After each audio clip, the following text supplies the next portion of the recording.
Welcome back. It's the Big Blue Banter, New York Giants football podcast. I'm Dan Schneier, joined as always my co-host Nick Filato, reporting to you live from Giants Stadium. No, I'm just kidding.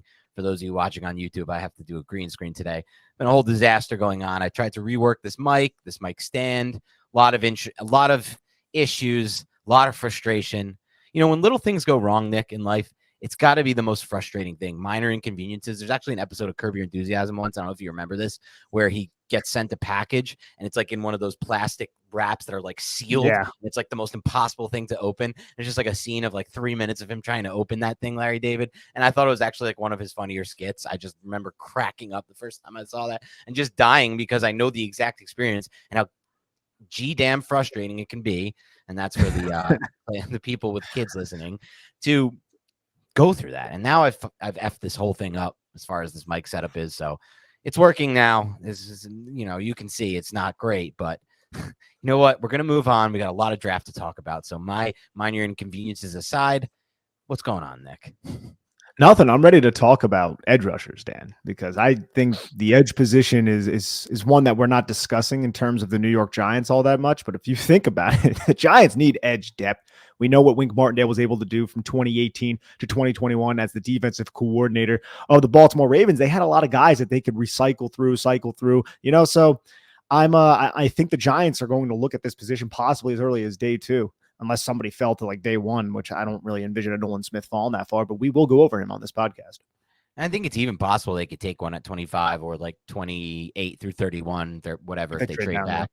Yeah, because, and that may be also, a defensive lineman instead, like an interior guy, but they're looking to not only, like, they're not viewing this thing like we got a need for center, let's fill that thing. We got a need for linebacker, let's fill that thing. They're looking to get the best players. And Joe Schoen is a GM who comes from the Brandon Beane tree where they kept drafting strength on strength when it comes to the defensive line and the pass rushers. So I don't think it would be impossible to see one of these edge rushers go. But we're going to talk about a bunch of them. We're going to try to also come up with a target round for each player that we like them at. So let's start at the top here. We're not going to. You could do a quick thing on Will Anderson if you want. He's my top ranked edge rusher. Yeah, same here. But I think we could forego that. Will Anderson is an absolute stud, and he's dominated college football the last 2 years, specifically in 2021, and he has absolutely no shot at being selected by the New York Giants. No, he's not going to be a Giant. Let's take a look at past Will Anderson on the edge. Who's the next guy you want to talk about? You also have Tyree Wilson from Texas Tech. He's not going to be selected. He's going to be like a top 5, top 10 selection. Totally different player from Will Anderson. You have a player like Lucas Van Ness, who will likely be a top 15 pick. We can start with Van Ness. I don't have my scouting report on him right now, but this is just one of those pure power rushers. Like, I didn't see any type of finesse to Lucas Van Ness's game. He's the type of guy, though, that is going to run through you. And he was able to do that and have success at the Big Ten level. His sophomore year, this was his redshirt sophomore season. So we're talking about a young player who isn't all that refined and who doesn't really have I feel like the speed to threaten tackles up the pass rushing arc.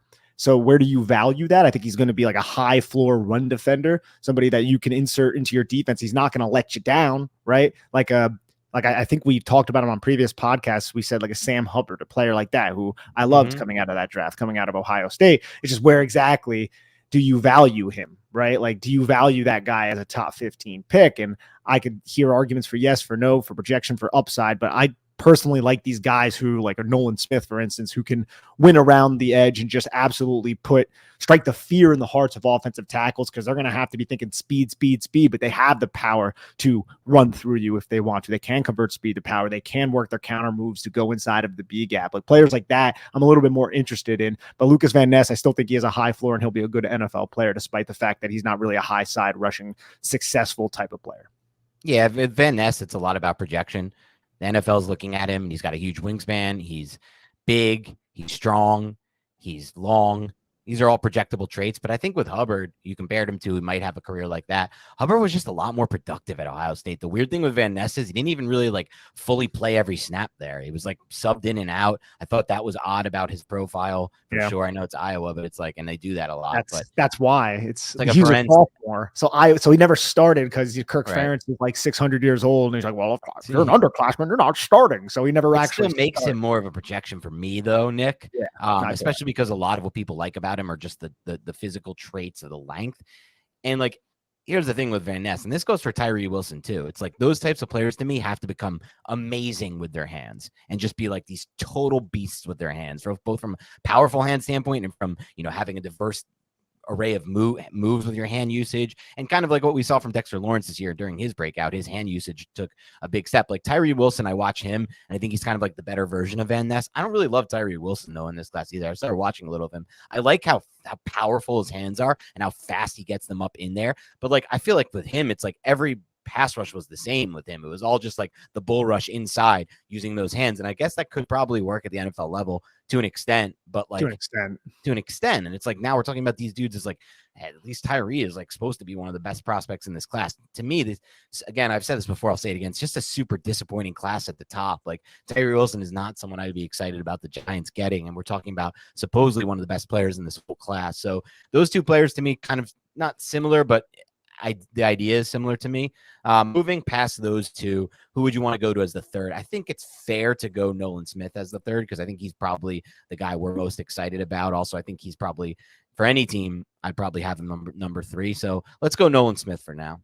Yeah, I absolutely love Nolan Smith's tape. And I know he has kind of a weird career arc because he was the number 1 overall recruit. I believe it was the 2019 recruiting cycle. It was the recruiting cycle that Kayvon Thibodeau came through. Kayvon Thibodeau was number 2 to Nolan Smith. And Nolan Smith, I don't believe he's ever had 5 sacks in a season. I have that stat written down somewhere in his profile. I don't see it right now, but he never had one of those huge statistical type of seasons. People argue it's because it's Georgia's defense. I could see that because they have 5 stars. He didn't have to play, 40 snaps a game and all that. He's also dealt with injuries. He missed most of last season, or at least the back third of last season with a torn pec.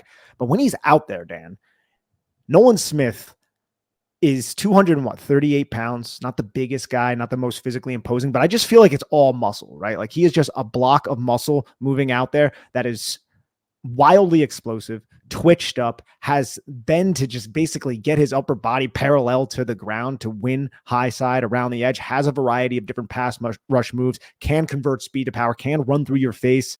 Now, I wouldn't say he's the most powerful rusher. He doesn't have the type of power, I would say, like a Lucas Van Ness, but he's still above average in that area. And I just really appreciate, and I have a synopsis on him we can go over in a little bit and a bunch of like little bullet points, but I really just appreciated how physical he was despite his size. He's a really good run defender. He takes pride in being a run defender. And I think he also is one of those players who's a pursuit player who can play with his hair on fire. And any defense that you add him to, they're going to get, at worst, a very, very talented situational pass rusher. But again, I think he can be I don't want to say he's a 4-3 because he couldn't do that, but 3-4 outside linebacker, sure. You want to play him off ball sometimes? Okay. You can use him in a variety of different ways because he's very athletic and just smooth in space, like a very smooth operator. So I really, really liked his tape.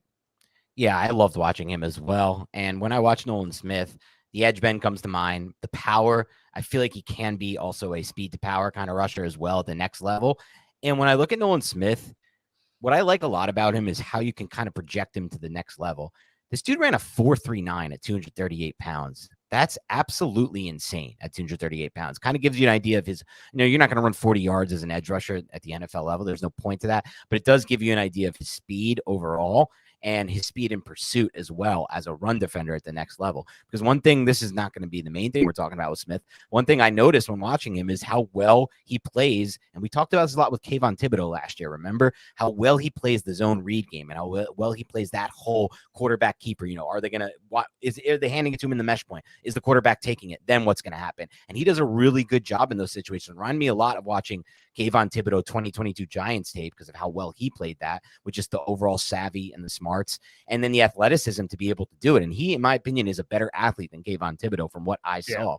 And it's not just the 4.39 40. This dude had 41.5-inch vert jump and almost an 11-foot broad jump to show off the explosiveness. And I think there's a really good chance when you look at the entire athletic profile, the way he plays the run, because this is not like a, Azeez Ojulari coming into the draft 2 years ago and we're like, we really like his run defense. He tries hard and he's better than people think.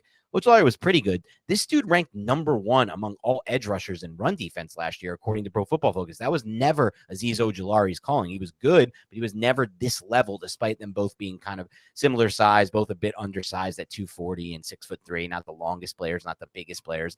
But this dude is a much better run defender, and it's not just in that zone read game on the quarterback keepers. So I think with that profile and with the athletic testing that's just insanely through the roofs, and what you see already on tape with some of the reps, as far as the edge bend goes and some of the pass rush moves you'll see from him, there's a really good chance among all this class, he's the one who has much more production at the NFL level than he ever did at the college level. And that's what you're kind of hoping for anyway in the draft when you get these guys. You want them to be more productive, unless they're like the most productive players ever in college. You want them to be more productive at the NFL level. So I think he has a really good chance. To me, he's one of like 15, 20 at worst best prospects in this class when you look at the whole profile, the athleticism and the production and the future and, and the run defense. So I like Nolan Smith a lot. If he falls to the Giants at 25, I'd be more than happy with that pick.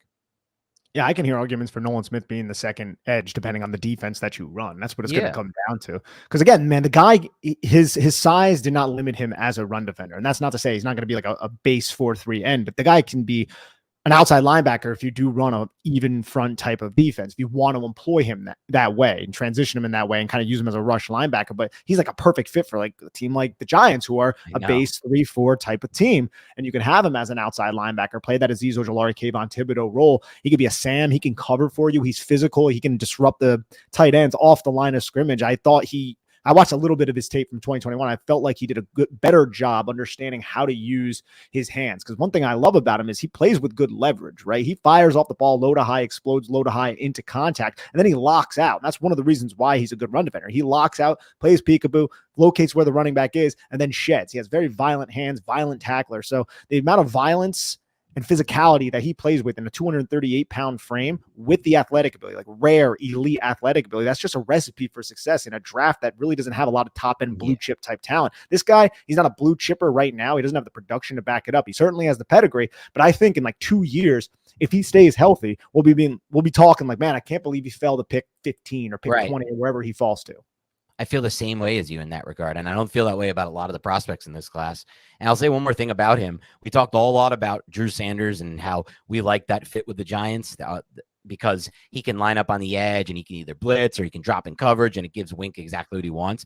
I mean, we haven't seen it as much with a player like Nolan Smith, but when you run a 4-3-9, dude, and you look the way he does when he's kind of playing the run defense, and like I said, playing those zone read runs out in space, he looks like a pretty damn functionally amazing athlete. Like, I think there's a chance he can be the guy, like for Wink Martindale, that's able to drop in coverage and rush the passer and kind of give you that, I don't know what's going to happen here, where they're going to be coming from type of thing. And not to mention how he like slants inside too on twists and things like that, bro. It's so quick. It's so low. He's using his hands. They're active. And he just understands the type of angles to take against these quarterbacks. So he's one of my like favorite players in terms of that like mid-round type of selection. And he's an edge rusher. And if he was there at 25, I mean, I would fully be buying into that situation. I just don't envision it. I don't envision it either, but he might be top my list, like, or damn close if he's there at 25. We'll see what happens there. How about BJ Ojulari, the brother of Azeez Ojulari at LSU? And by the way, we haven't been given schools. My bad on that. Nolan Smith, Georgia. I think we gave the 2 schools before that, Iowa.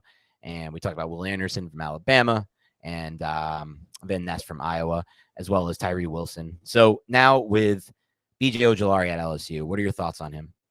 Yeah, I really like BJ Ojulari. I just pulled up my evaluation on him. I said he's a resilient pass rusher with elite athletic ability to threaten tackles on the line of scrimmage and at the top of pass rushing arcs. His ability to win with quickness, bend, and his array of pass rushing moves are indicative of a first-round talent. LSU slanted and used him often on twists, leveraging Ojulari's unique ability to get skinny in gaps and penetrate through the pocket.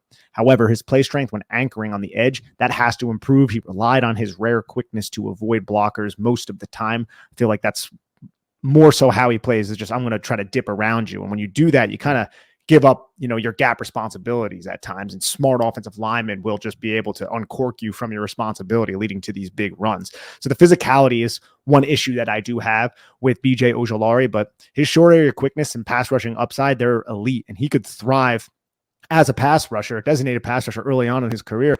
When you look at his character too, he was ward number 18 at LSU. That's a really big deal. And everybody raves about his work ethic, his character. It's just, how physical can he be in the trenches? And how do you want to kind of go about, or where do you want to select a player like that?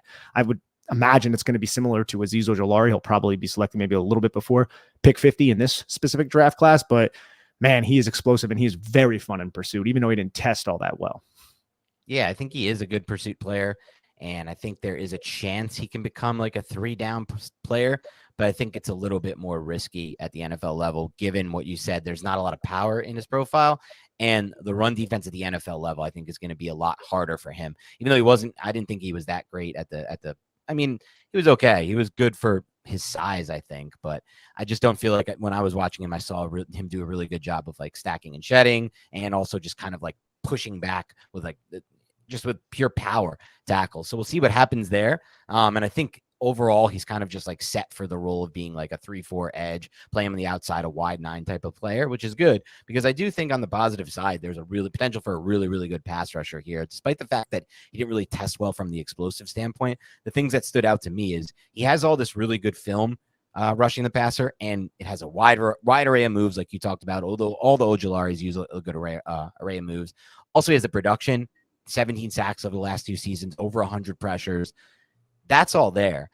But also, I thought what was interesting from him was because the more I'm listening to like trench play, Nick, from like people who are like film evaluators, both on the offense and the defense side of the ball, they all say like one of the most important things is like how you use your hands and how well you win with your hands against the counterpoint or, the counterpart, whoever you're matching up against. And he does have, which I thought was really interesting, 34 1/4 inch arms. So pretty damn long arms, and then 10.5 inch hands, which are massive sized hands. So if he can get really good with the hand usage, in addition to the explosiveness he has, as you can already see on his profile, and the ability to bend around the edge, you're talking about someone who could, in my opinion, be like a Harold Landry type pass rusher at the NFL level.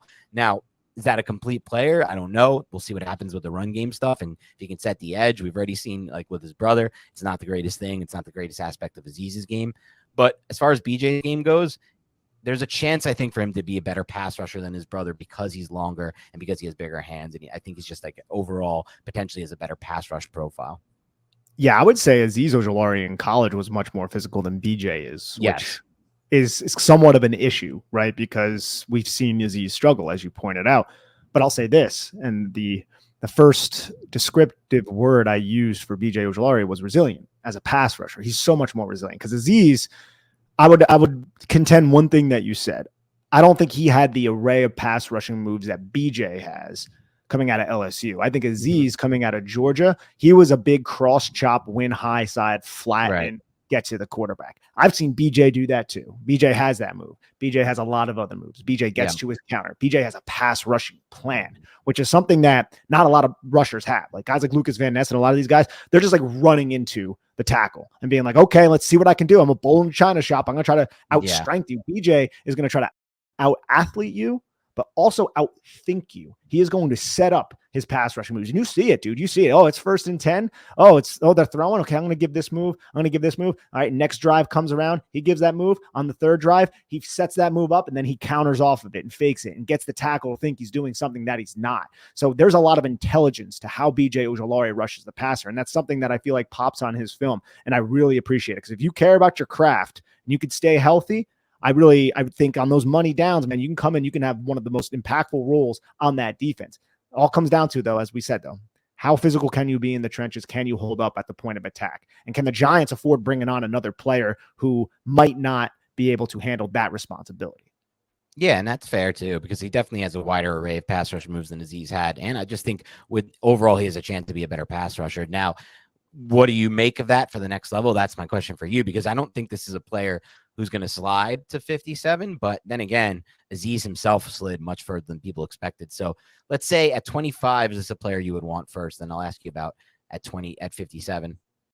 He would not be my first pick. There'd be a lot of other position groups that I think I would be looking into. He wouldn't be my first edge if Nolan Smith was around. But if we're going to be realistic, he more than likely won't be around. It's not my first choice because of that question mark about if him and Azeez are on the same team and they're both kind of, I don't want to say liabilities against the run, but they're definitely negatives against the run. They're not plus. Like I feel like Kayvon, he can be a plus against the run. I feel like he is different in that manner. Maybe it wasn't always evident throughout his film, but I feel like he can be. He's physical enough. He's strong enough.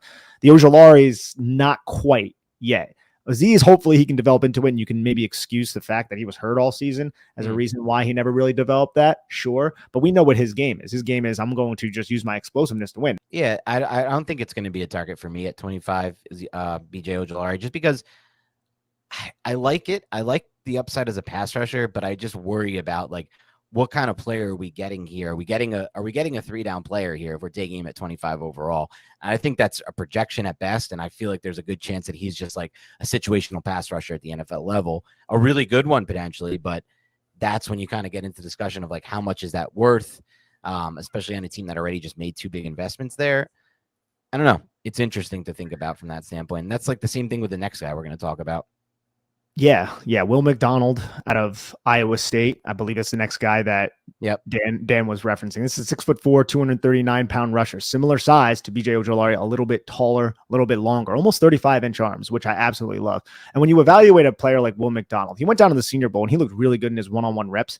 He played in this Big 12 freaking defense that used a lot of 3-3-5 type of stacks, and they used a ton of tight front.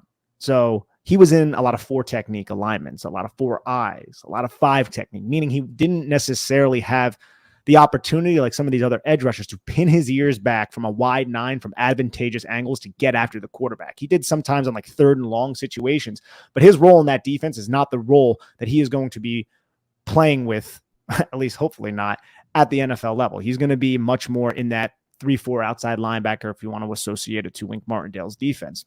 Somebody who can slant inside, somebody who relies on his quickness, but similar to Ojulari, not the most powerful. But man, you want to talk about somebody who is very coordinated and very balanced with his footwork and how he can get to his counter moves when he was allowed to rush from wider angles. I really think he is a very controlled type of pass rusher. But again, the physicality, how physical can he be? And that's my big question mark with both him and BJ Ojulari. What did you see, though, on Iowa State's Will McDonald? Yeah, I felt the same way as you. I felt like he didn't.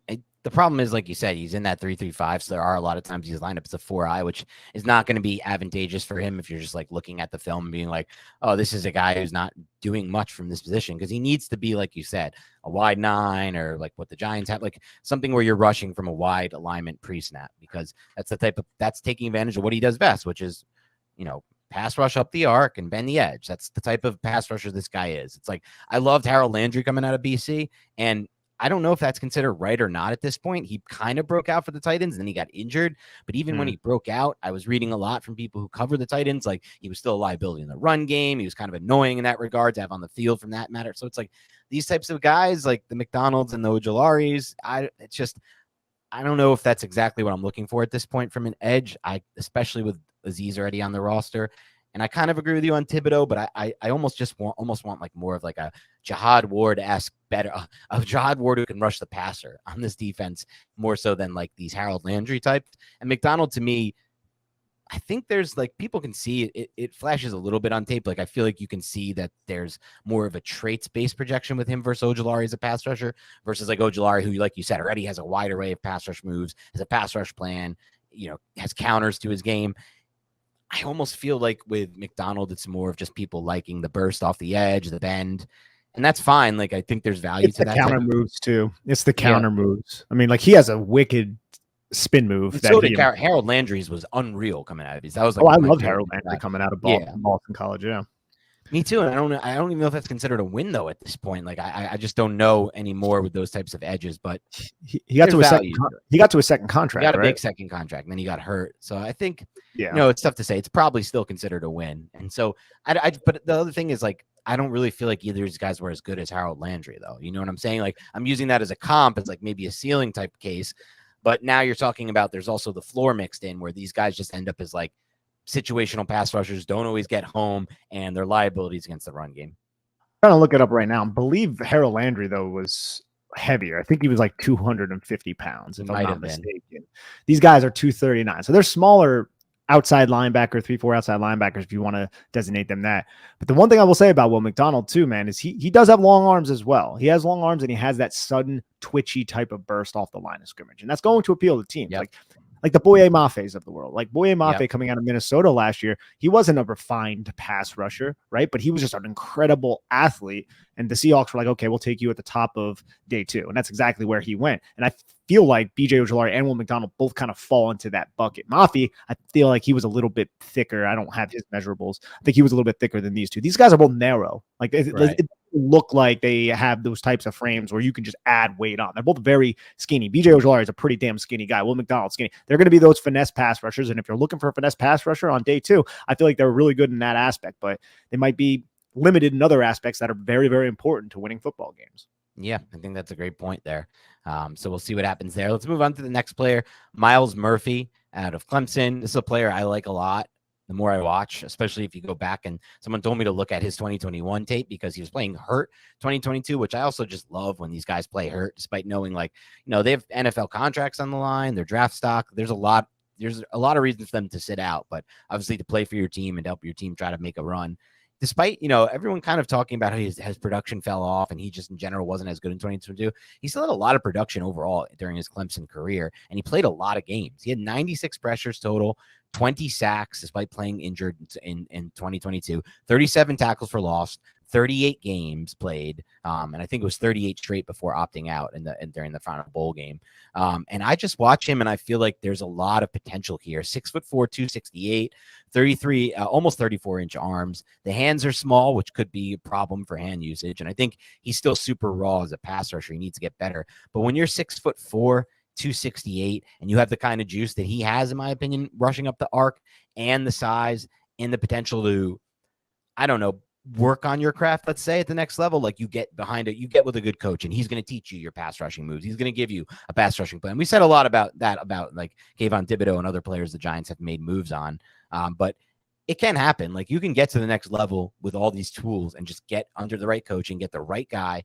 It has to be the right guy, though, is what I was going to say. And I feel like from everything I've read about him, he is the right guy. I feel like he's, like you said, played a bunch of games, didn't opt out, played through an injury, has the frame I'm looking for right now at edge for the Giants. I will say this: I was expecting a little bit more from him in the run game, but I feel like he was really good when he was just like shooting uphill and like trying to like shoot the gap type of run defender. In terms of run defense, yeah, my gripe with Myles Murphy, I think, to some extent, is I think when he pinned his ears back and when he was most dialed in, specifically on the North Carolina tape and then I think the Syracuse tape, like, you saw that upfield burst. You saw like a quick first step. You saw him threaten some of those tackles, but I didn't really see him win too consistently against like tackles that seemed like they actually knew what they were doing, at least to the high side. I didn't always see that explosion. There were games that I watched where I didn't see that explosiveness. And I don't know if that was a coaching thing, like, hey man, like, lag back, don't, just rush. When he did pin his ears back, I did see a pretty explosive player for a guy who is pushing 270 pounds. I think there are reps where you see some solid bend. There are times there's obviously some tightness as well. I think you're right, dude. I don't see a very diverse pass rushing plan. I see a guy who like employs a pretty damn solid long arm move and then tries to get to the half man through doing that. I think he showed a cross chop, which is a solid move, like we talked about with Azeez Ojulari, where you use your outside hand to cross chop down and then try to win around the edge. But I don't think he's a top 10 player like I've seen. At 25, I'm a little dubious, but it would depend a lot on the kid's character and things that I'm not going to have any information on. And I haven't done a formal evaluation on it. I just have watched a lot of Clemson film. So that's he never really, to me, jumped out and was like, yo, you want to pick me in the top 10, top 15. Like, I didn't see that film, but I definitely get the length, the size, the frame, other than the tiny hands, and then the burst. But I didn't I wasn't grabbed by him. You know what I mean?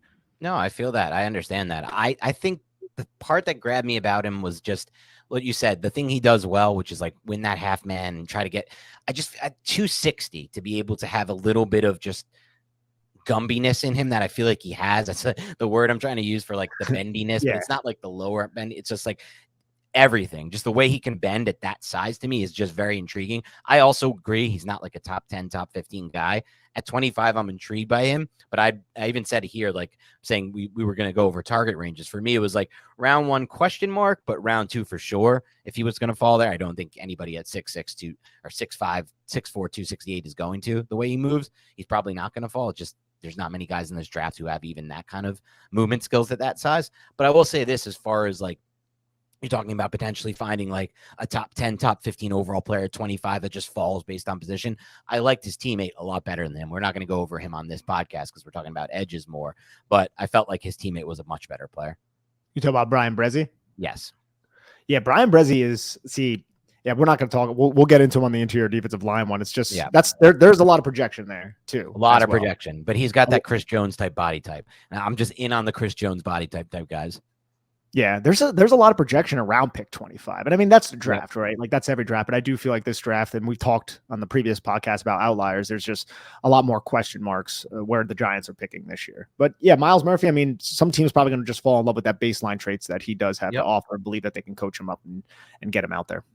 Let's talk about another player next who's had some first round buzz ever since the combine and actually got a top 30 visit with the Giants, though I think it was more so than anything an exploratory visit because they probably were like, our film grade wasn't that good on him. Let's see why there's all this. Let's see if we're missing something.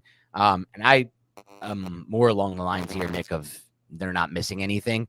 This is not a player who I want the Giants to take. I got to him late. I watched him late, but it's the overall profile for me, and that's Keon White. I really just don't like investing a 25th overall pick in a sixth-year senior who's 24 years old. To me, that's just not the type of investment to make. I mean, all the things look good. The arm length is great, 34 inches. The wingspan is great. The hand size is pretty damn great. He's 6'4", 285. He tested incredibly well at the combine, I think. But not the vertical and the broad jump. That was kind of the one area where you were like questioning, especially because it's 34-inch vert and under 10-foot broad jump. That shows really not a very explosive athlete. And I think when you watch him, he really isn't that explosive of an athlete from what I've seen. That's kind of the part, I guess that's the part that really gives me the most pause here. Like, I think he can be a good bull rush pass rusher, maybe. And I think maybe he's the better version of what Jahad Ward was for the Giants defense last year or something like that. But like, am I investing a 25th overall pick in that? I don't know. I did think his background was pretty interesting, though. He came in as a recruit, as a tight end in 2017, and then got his only FBS offer was Old Dominion University before transferring in 2021 to Georgia Tech. And he didn't play in 2020, the COVID year. So it was a weird profile for him. It's kind of led him to the point where he is now a sixth-year senior at 24 years old, Nick. But he did have one productive season in 2022 with 41 pressures, 7.5 sacks. So there are good things to like about his game for sure. I guess I'm just not a huge fan of him. In 2021, he only played 72 snaps because he broke his ankle.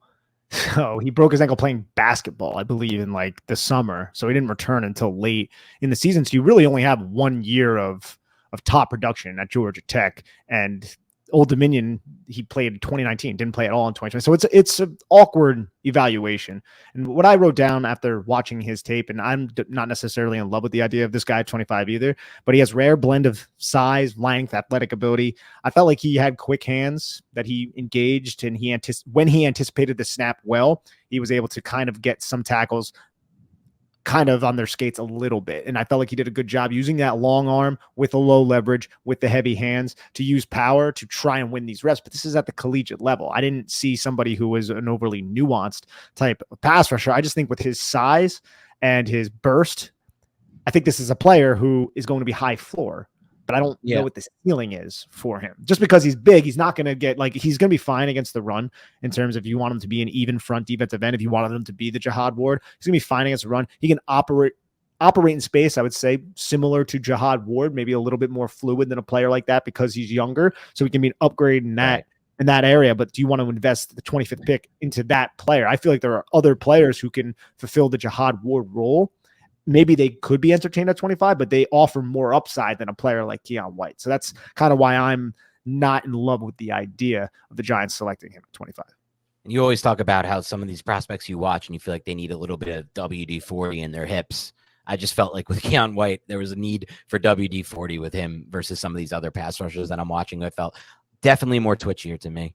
I agree with the get-off part. That part was good. The get-off part is definitely there. It's just a matter of like, what is he going to do to take it? Like, is that going to work against the NFL level tackles? And eventually I think he might even be the type of player who like kicks inside on passing downs.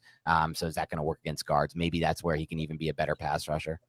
Yeah. I mean, I like the idea of him in the Jahad Ward role, but I just don't value that at pick 25 with all of these other holes on the roster. Maybe in the second round I can entertain it, but I still don't think there is a ton of upside here, really. At least not from what I've seen on tape, but there could be more, even though he's an older player. He doesn't have a lot of like football on tape that wasn't at Old Dominion. So maybe you project that, but he's also 24 years old. So there's other players in this draft that I'd be willing to entertain over Keon White.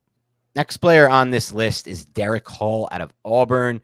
6'2", 254, 84th percentile wingspan, 84th percentile arm length, 4.55 40 got people excited. 10-yard split was pretty exciting. Not a great vertical jump from his explosiveness, but then the 3-cone 7.23 was definitely really good. It shows a guy who should be a bendier guy around the edge, and I really think he is from what I saw. So that's kind of just, again, watch a little bit of him, then watch some highlights and watch one game on film. But what I saw just from the profile standpoint, I just didn't see the bend that I was hoping for with him. And then the other problem, in my opinion, with his profile is just an alarmingly bad run defender. 61.0 grade in 61 grade in run defense from Pro Football Focus. Look, you're not going to go use PFF as the Bible for this type of stuff. But when you watch him, you don't really I don't see a player who projects to me as a good run defender at the next level either. So I thought those two things were interesting. Like, can he win as a pass rusher at the NFL level without, in my opinion, great bend? I don't know. And then what's going to happen with the run defense?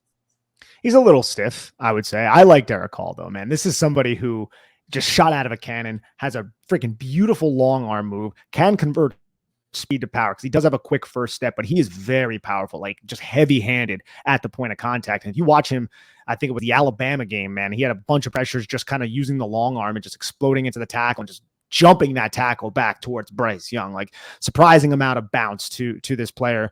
But I agree, he's just a little stiff. He's not somebody who I feel like who's going to threaten like a Will McDonald or like a BJ Ojolari. So you're going to need him to use power and then try to use his hands to kind of disengage, get through the half-man relationship, whether that be high side or inside. And he can do that. Maybe you could do a little bit more of a refined job at kind of getting to that secondary pass rushing move. But this is somebody who plays with his absolute hair fire. This is what I have written down.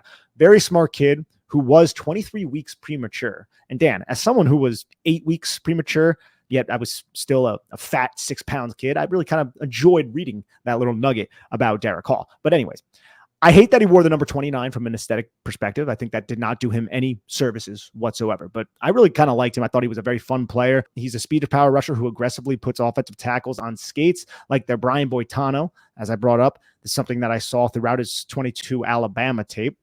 He drove that Bama offensive tackle like right back into the pocket, like I said, with the stab move. The guy has 84th percentile arms with almost an 83rd percentile wingspan. He is a good athlete. Like, he's a sufficient athlete. He's not the most flexible, but can he drop to the boundary? Sure, he can do that. I feel like he's fine against the run. I wouldn't say he is the best run defender, but he's a much more physical and better run defender than Ojolari and McDonald. So if you want like a power rusher in a smaller type of frame with the length and the ability to use your hands to get to your secondary pass rushing moves, you can do that a little bit more consistently. I think Derek Hall is a fine option for a day 2 selection because he's kind of fallen out of favor, at least according to DraftNix, in terms of first round talk, which I don't think I would choose him in the first round either, but you're talking about, mid day 2 or something. Absolutely. And the Giants, I believe, worked him out private visits. So he's a player I'd be okay with as well in on day 2 and round 2. So maybe a target there, Derek Hall. Another player to move on to here out of Kansas State is a player who I'm not going to be able to pronounce his last name, and it's Felix Anudike Asamoah. We'll just go with that. Onudike Asamoah, yeah. Onudike Asamoah, 6'3", 255, 21 years old. I like that about his profile. I think he does a pretty good job, but he's really, everything is set up through the bull rush with this type of guy. He's longer. I like the long build. Like, he wears 91, and it kind of reminded me of Justin Tuck in that way. I felt like he was decently flexible for that long build. He played again in that 3-3-5 type of system, playing in the Big 12. I like the way he uses his length against college level offensive tackles, Nick. But these types of guys, ever since Taco Charlton, I've been fooled a lot on these types of prospects who can use their length to win against college level tackles. But then when they get to the NFL level, they don't have edge bend. They don't really have any defining trait as a pass rusher. So what are they really going to become? I don't know. They could become really good run defenders. They could become that Jihad Ward role and do it really well. And there is reason to believe that he projects as like a really good edge rusher. He had a 6'9" 4.3 cone, which is absolutely insane. Like, he should be the guy who can change directions and bend the edge. But I feel like I didn't see that when I watched him. And maybe a big problem is where they lined him up, because he was playing in that system where he was like, it was that 3-3-5. And sometimes it was like, whatever, the 4-eye. It's like he's inside and you're expecting him to have more of a wide edge alignment. But I don't know, with players like him, with players like who just went over Hall, if they don't have that twitchiness and that edge bendiness, and they're not like a huge, like, I don't know, like Tyree Wilson, you can see it when he plays. Like he gets those hands up in there and he's super powerful and he's just like shooting these dudes back. And you can, in my mind, I can look at that with Tyree Wilson and I can be like, all right, against NFL level tackles who have the long arms, who have the size, like that will work. But then with these guys who are a little more undersized, I don't know. I just don't know if it translates, but that's where I'm at with this player. Yeah, Felix Ozama. See, that's a mouthful right there. I didn't really know much about him going into his little evaluation, and I didn't think he was the most explosive or the quickest player, but he did have a lot of, I would say, pass rushing moves, like a wide array of them. And I felt like his hands were active. He had some of the more precise hands probably in the class with how he got to certain pass rushing moves in certain situations, seemed very smart, seemed to know how to adjust it depending on what the offensive tackle was doing to him throughout a game. But I agree, he's not the flashiest. He's not the most exciting type of player. I don't think he's the sexiest, but I think he'll be one of those guys who comes in and might have like 4 sacks a season, be a nice rotational player for you. In a Giants scheme, can he drop back into coverage? Is he fluid enough? Like, I think he can do it to the boundary like Jihad Ward can. I think a lot of players do. I mean, Dexter Lawrence was dropping into coverage sometimes when not as much as Patrick Graham used him. But yeah, I'm not in love with him for day 2, but I do think he's that just try hard, competitively tough player that latches onto a team and fan bases end up loving him despite the fact that he's not a superstar. Yeah, and I think that's fair. And I think maybe he'd be a better fit for a different system. All right, let's talk about a player I am a little bit more excited on profile-wise, and that's another name I can't pronounce. It's Tuipulotu out of USC. And I like him as a target for the Giants in round 2, and I think he's going to really intrigue GM Joe Schoen. He's 6'3", 266, big hands, decent wingspan, decent arm length. Nothing crazy bad there, but only 20 years old. I thought was really interesting about his profile. Super productive last year during basically a breakout season, 13 and a half sacks, 22 tackles for loss. When I watched him, I felt like he looked bigger and stronger than I was expecting him to look for one of those like wide alignment type of guys, like a Will McDonald or a Nolan Smith, just coming off of watching those guys and then watching him. And then he won a lot on the high side from what I saw. I thought the bend wasn't amazing, but it was better than like the players we just discussed. To me, it was better than Derek Hall and the dude who I can't repronounce his name from Kansas State, even though those guys tested better in the 3-cone. I thought he was just light on his feet and quick. And then one thing I just really like about his profile, Nick, during last season, they started to use him at the end of the season as like a rush linebacker and kind of like that Kavika Mitchell like role where he's just like blitzing the A or the B gap as a stand-up rush linebacker. And I just thought he showed pretty good instincts and quickness in that role, and he was beating guards and centers when they put him in these positions. So that just got me really intrigued, knowing Wink Martindale and what he likes to do and how he likes the position versatility and the players who can play multiple roles. And how often that he'll blitz or he'll send like, either actual blitzes or simulated pressures. And to have a guy like him who can move into the inside and maybe rush from the inside, the B and the A gap, and beat those guards and beat those centers with his quickness and the instincts, that intrigued me a lot about this dude's profile. The funny thing about Tuipulotu, he won more high side than some of those other guys, but it wasn't because he was overly bendy. He just did like such a good job kind of like recollecting his balance at the top of the arc and then taking like a longer path into the pocket. And I don't know why, but in the Pac-12, they just didn't seem like they were throwing the football. They would just stand back there for like 3.5 seconds, like allowing these pass rushers to tee off on him. I would say he has a pretty quick first step. Like, look, he's not the most athletic guy. He's not the most powerful, but he does have good power at the point of attack. I think he has shorter arms, if I'm not mistaken. I don't have that in front of me at the moment, but he's not the longest dude. He has sub 33-inch arms, but similar to Anyudike Uzama in the sense that it's like, I'm going to play my ass off throughout the whistle. Like, I'm going to do that. And I feel like Tuipulotu might be a little bit more, have a little bit more juice than Anyudike Uzama, but I think Anyudike Uzama is just a better overall technician with his hands. Tuli was a unanimous All-American last year who had 13 and a half sacks, 22 tackles for a loss, so a productive player. He's interesting, he's sudden, but I wouldn't say he has that type of explosiveness as like a Derek Hall or a Miles Murphy. And he's not the bendiest dude, but he does a great job recollecting his balance and affecting the quarterback while cornering into the pocket. I appreciate his feet. as he heads into a one-on-one battle against offensive linemen. He uses a lot of inside jabs. He leverages his lateral quickness, which allows him to win the edge. So it's not just always how quick his first 3 steps are. It's kind of how he approaches those first couple steps to cause hesitation with the offensive lineman. Also, when he's going into these interior gaps, he has that whole Jack Nicholson in The Shining type of ability to get skinny through narrow gaps and pierce into the pocket. I can see the Giants having interest in Tuipulotu since he's so versatile and since he's such a high energy type of player who also dropped into coverage several times throughout his college career. Plus, he's only 20 years old. Yeah. And that's definitely a part of the profile that I think they'll like the Giants. I don't know where exactly I would want to target this player. 6'3", 266 pounds. Like, is this okay at 57? Or would this be a player that we're looking for even later than that, depending on how deep we consider this edge class, which I feel like this edge class is pretty deep. It is deep. That's the top, but it's deep.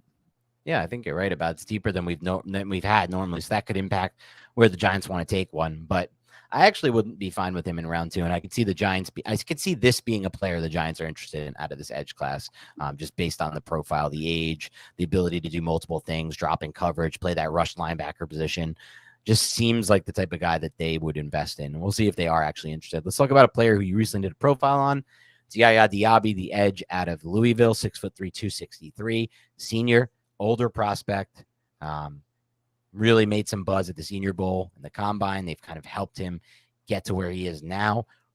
4.51 40-yard dash at 263 is insane. 1.51 10-yard split, even more insane.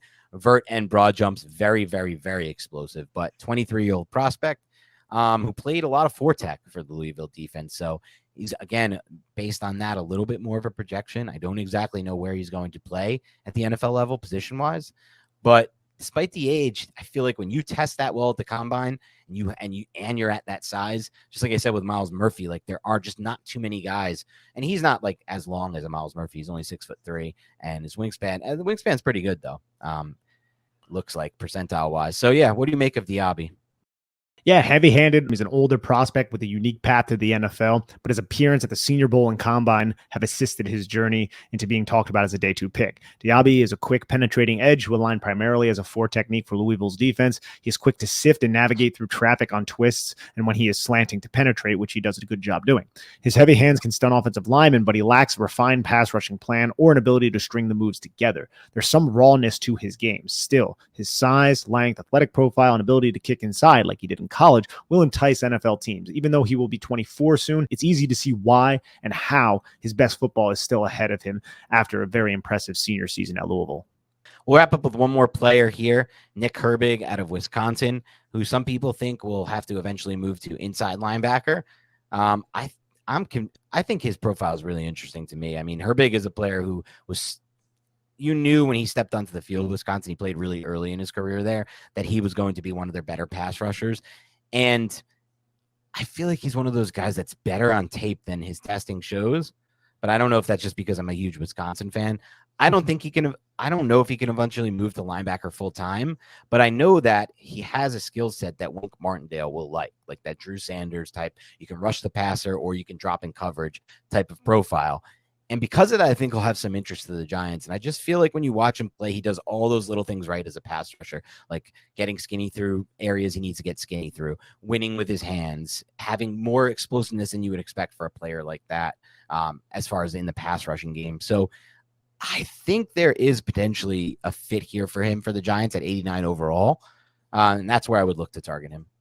I was shocked, Dan, when I saw that he ran a 1.6 10-yard split. Because to me, he looks a lot more explosive. 1.6 isn't bad, don't get me wrong, but he looks so much more explosive to me on tape than a 1.6. So maybe that did not do him any justice. I thought he was fluid. I thought he was bendy. Thought he was a very explosive hustle type of player with a good understanding of where the quarterback is going to be. And I don't know if that's coached by Jim Leonard. Maybe you can teach me this, bro, and let me know, because there were so many times on tape where he would like go to do a pass rushing move, realize he wasn't going to win, and then peel off and then contain.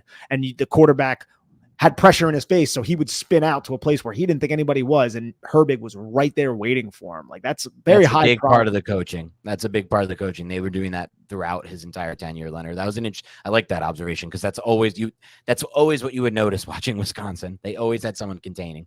And he was so good at it because he's like his ability to close with his short area quickness was very impressive to me. And I think he could be a really good situational pass rusher at the next level, but similar to some of those other high end guys we were discussing, it's the physicality. Like, what are your thoughts, Dan, somebody who is a Wisconsin Badgers fan, in terms of his ability to hold up as an edge rusher? Because I am a little dubious about that. Now, the tape that I saw, it wasn't too bad, but just looking at his frame, bro, like he's skinny. He's a skinny freaking dude. It's the frame is the issue there, is because you have to translate it to the next level and you have to project it, and that's the thing. That's why they're thinking that he might have to move to inside linebacker, off ball linebacker, because of the frame. Because I feel like you said, it doesn't seem to be a problem right now, or it didn't seem to be a problem on his film right now as much as you would think it would be. But then you get to the NFL level, and that's a whole new ball game. You have to make all this projection against bigger, longer athletes at tackle and tight end. Yeah, no, he's somebody that I think they can definitely possibly be interested in round what? Like, where does he go? 3 at 89. You think third round? Yeah, it could be, maybe. It's interesting with a lot of these edge rushers, man. I'm not, because there's a lot of guys we didn't even go over. It's like, where's like Byron Young from Tennessee going to go at his age with his path, but he's like bursty and has a complete control of his pass rushing moves, and I feel like he's a very interesting player. Isaiah McGuire, who's more of a long arm power rusher, the kid from Missouri, like where's he gonna go? Nick Hampton from Appalachian State, similar smaller type of guy, might be question marks as holding up on the edge at the point of attack, but in terms of his burst and his ability to rush the passer, there are traits that will lend one to believe that he will develop in that area. It's just, where will the Giants value that? And this is one of the fascinating things about the Giants in this particular draft, because they're picking so high because they had such a successful season, yet they kind of need everything. Like, the only thing they're out on is quarterback right now. And even that, like a day 3 pick, is not shocking whatsoever. So they could go in a variety of different directions. And I know the Giants spent 2 premium picks at edge the last 2 drafts, but they still could use another premium pick in that area to really kind of solidify that rotation. Yeah, for sure. And I think for now, we kind of achieved the goal that I wanted to, at least with this one, which was going to be essentially just give a little overview of everything we're looking at as far as the edge class goes, players who might interest the Giants, what rounds they might interest them, get a little bit of everything on a lot of edges, because we didn't hone in like we've done in the past with this preview on just 3 players. We wanted to kind of touch on all of them because we don't really know where the Giants will take their first edge, or if they're going to take their first edge, and it could definitely be like rounds 2 or 3. But we'll see what happens there. Let's wrap up the show, Nick, by doing a mock draft review. All right, let's start here with JDNY85, who says 5-star review. I used PFN for my mock. So at 25 overall, he took Jack Campbell, the linebacker out of Iowa. 57 was Julius Brents, the corner out of Kansas State. 89 was Joe Tippmann, the center out of Wisconsin. Bryce Ford Wheaton at 128. Tank Dell at 160. 172 Tajay Spears. Nick Herbig, we just discussed, at 209. Yasir Abdullah at 240. Corey Durden at 243, and Earl Bostic Jr. at 254. What are your thoughts? I think Jack Campbell at 25 is a little bit rich for me, but I love Jack Campbell. And if you just flipped Julius Brents and Jack Campbell, I might feel a little bit different, even though it's a little bit early for Brents, but I am a big Brents fan. But the 1-2-3 punch of Jack Campbell, Julius Brents, Joe Tippmann, wherever you freaking select him, I think I'm pleased with that. There's no wide receiver yet, but then he doubles down with 2 consecutive wide receivers, 2 burners. I mean, Tank Dell's not necessarily a burner, but I think he has some vertical ability. Then Bryce Ford Wheaton out of West Virginia blew up the combine, and you could see it also happen on tape. He's a 9-route type of guy, a vertical specialist, didn't have the best situation at West Virginia. Tank Dell, that's one of my draft crutches, so love him at 160. 172 Tajay Spears, that's just stupid silly, and I like Herbig at 209. So even though I don't love the first round pick, I'm giving this an A. Yeah, this has got to be an A because of Tippmann at 89 is just great value. Tajay Spears and Tank Dell at 160 and 172 are just insane, knock it out of the park. And then 209 Herbig. I also am with you, though. I don't love Campbell Brents. Like, I think they can do better with their 1-2 than Campbell Brents, personally. But at the same time, you're getting a little bit of floor with Campbell and a little bit of ceiling, I think, with Brents. Now, there's definitely a floor there with Brents as well. I meant more so with Campbell, a higher floor, and a little bit of a lower floor there with Brents, but we'll see what happens on that front. All right, let's do one more, and then we're going to get out of here. And that's from eManny58, who has 1 trade back, and he says, I even did it so we can have the same amount of picks, but get an extra 3rd, which could actually be a realistic trade. So he trades back the 32, which I guess is the first pick of day 2. Because the Dolphins forfeited a pick. Takes Emmanuel Forbes, the corner out of Mississippi State. Then this is the part that got confusing to me. At Steve Avila. Yeah, 57. Okay. 57, he see goes it with now. Steve Avila. A little bit of a typo, but Steve Avila, who's a player who, by the way, Nick, I just started watching this past weekend before we recorded, and I freaking love the way this guy looks. Yeah. I watched the what was it? I watched Georgia, but I watched the Michigan game because they love this Mozzie Smith guy, and I heard I think it was Brandon Thorne talking about how much he loved Avila's tape on against Mozzie Smith, the Michigan dude who's like the interior guy, defensive lineman who's moving up draft boards. And I watched him, and he looked freaking awesome. He is a powerful, powerful dude, this Steve Avila. So I like this pick. Then Henry Tuototu, the line inside backer out of Bama, who I've said before, and I'll say again, I think is very underrated in this class. Not flashy, but will get the job done. In my opinion, would probably been like the best inside linebacker on the Giants last year if he was on the team, quite frankly, just from an instinct standpoint. Then again, Bama pick at 89, Jordan Battle, safety. Then Jonathan Mingo, the wide receiver at 128. At 160, another typo here. I don't know who it is, but maybe you can figure this one out, Nick. This is a bit of a typo here. That's KJ Henry. Oh, KJ Henry. Okay. There it is. It was Harry and Katie, but it's okay. It's close enough. And then 172, Zach Kuntz, who the Giants have actually used a visit on, I believe. The tight end out of Old Dominion, transfer from Penn State. Most insane measurables you ever see for tight end prospect. And then Chandler Zavala at NC State, I really like too. An interior defense, offensive lineman, I should say, at 209. I think he's also really interesting. Carter Warren out of Pittsburgh. I've heard really good things about him. Apparently, he had really good tape in 2021 against Miles Murphy. I haven't seen it, but something maybe worth watching. And then Trey Tucker at 243. I really like this. I mean, typos aside, Emani 58. Emmanuel Forbes, you trade back, you land him. That's excellent. Steve Avila, and I actually want to use this mock draft to springboard into another discussion here in a little bit, but let me just finish this.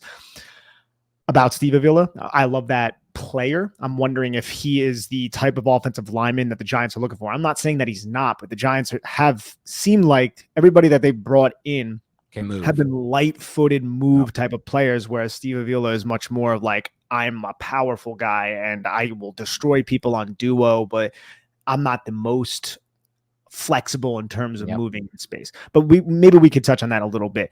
Tuatola and Battle at 80 and 89. I feel like that's a little bit early for both those players from what I've seen. And I watched Alabama just for seeing Brian Branch, but I was mostly focusing on Branch, who I absolutely love, but still getting smart Alabama players who have some versatility is never necessarily a bad thing, like Jonathan Mingo at 128. And I really like all the picks just going down. KJ Henry, that's fine at 160. I've seen people mock him to the Giants much earlier. So at that point, I'm fine with that. And Zavala, that's a high upside athletic guard out of North Carolina State that can grow and possibly be your right guard of the future. Carter Warren, he was hurt this past season, but like you said, I've also heard 2021 tape was pretty solid, but a long guard out of Pitt who I think went back to school to focus more on his run blocking because he's a little bit more of his pass blocker. That's at least what I've heard. And then Trey Tucker, just a burner out of Cincinnati. So I like this. I'm going to give it an A as well.